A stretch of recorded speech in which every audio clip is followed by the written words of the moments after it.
welcome to CSL TV, and I just hope you guys are having a beautiful, blessed day. We're about to visit the courtroom, and I'm about to show you guys who not to be.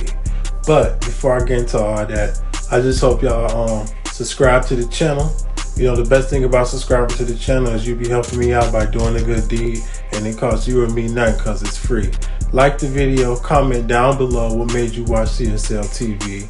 The feedback helped me create this content in many different ways, so share me on your social media if you have it. If not, that's still cool. I just appreciate the comments so I know if I'm doing something right or not when I do bring you guys this information. Like I said before, I hope you're having a beautiful, blessed day. Let's get it.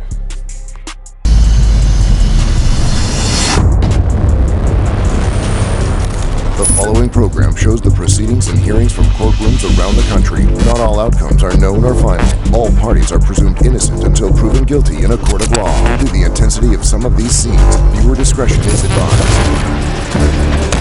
So she asked for it. Why didn't he provide it? He doesn't have it. Oh, come on. Don't you get it? I get it. You get it? You get it? Everybody gets it. We kick things off at the Whitley County Judicial Center in Williamsburg, Kentucky. This is Richie Dawn. Moments earlier, he was seen angrily throwing trash cans against a wall outside of a courtroom on the second floor of the building. It's unclear what Dawn was so upset about. He wasn't even listed on the court's docket that day, yet he was heard rambling about the courts robbing him.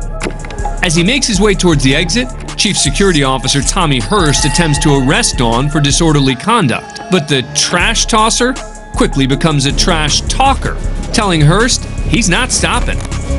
But as another security guard positions herself between Dawn and the exit, things get physical.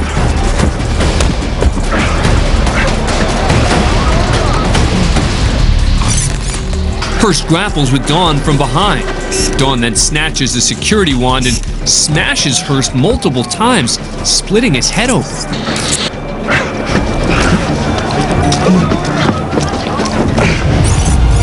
Eventually, Hurst gets the upper hand and takes Dawn down to the ground.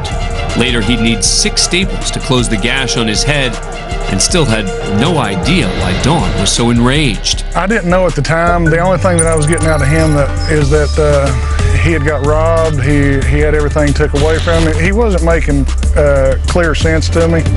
Dawn is arrested and charged with 3rd-degree assault, 1st-degree disorderly conduct, and a resisting arrest. He was sentenced to 5 years in prison for 3rd-degree assault. So when I say mental health is real, this is clearly a case of someone who had, mental health problems. How would you go to the courtroom and they up here like, why the fuck are you here? And then you leave and pissed off talking about you was robbed. And then you start throwing trash cans and shit. They try to stop you. You done bust my man in the head where he got to get staples and shit. This is clearly a mental health case.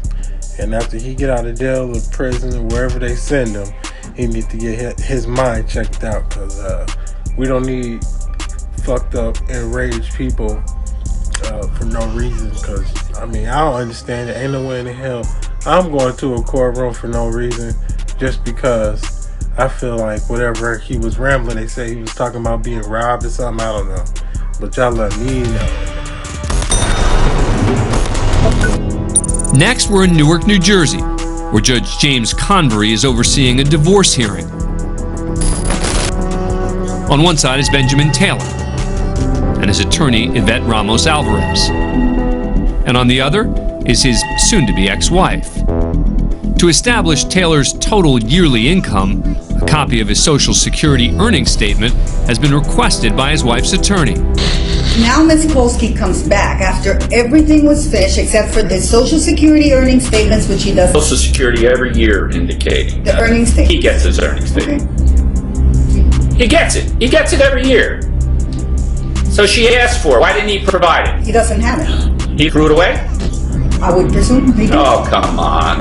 As you can see, Judge Convery is not buying the dog ate my homework story. So he decides to do a quick courtroom poll to prove his point. Don't you get it? I get it. You get it? You get it? Everybody gets it. Social Security sends it to your home every year.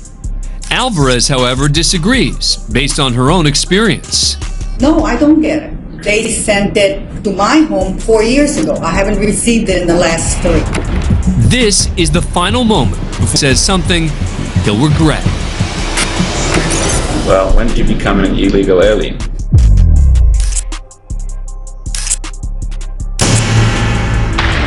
Judge? Alvarez is taken aback by the judge's comment. Not only is she of Hispanic descent, but she's also the former president of the Hispanic Bar Association of New Jersey. Judge, I am going to...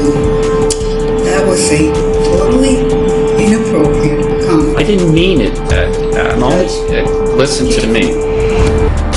As Judge Convery tries to backpedal, Alvarez moves forward, right out the door. Then comes the awkward silence. Alvarez returned to the courtroom 10 minutes later, and Judge Convery apologized, but the damage had been done. Alvarez later filed a misconduct complaint against Judge Convery, which, along with other public complaints, led to a public reprimand by the New Jersey Supreme Court. So all I gotta say is that was messed up for that judge to say what he said. But, you know, if you've been feeling this type of way, hey, it came out the way it did. The universe has spoken. And, you know, I guess he had other complaints against him as well. So this really hit, you know, kind of hard to hear how people still get talked to and treated. To say something like that is really uncalled for. Next, we head to the Bradford Crown Court in Bradford, UK, for a rather dull-looking day that's about to get very interesting. This is a 17-year-old who's just been sentenced to 21 weeks in jail for stealing a mobile phone. And this is 21-year-old Callum Fintner, who's about to press a button on the wall, allowing a door to fly open so his very fast friend can attempt to escape.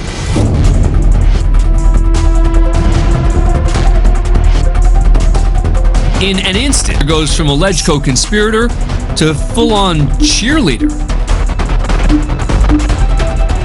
Once the convicted phone thief makes it out of the hallway, he takes off through the security checkpoint with 4 security officers in hot pursuit,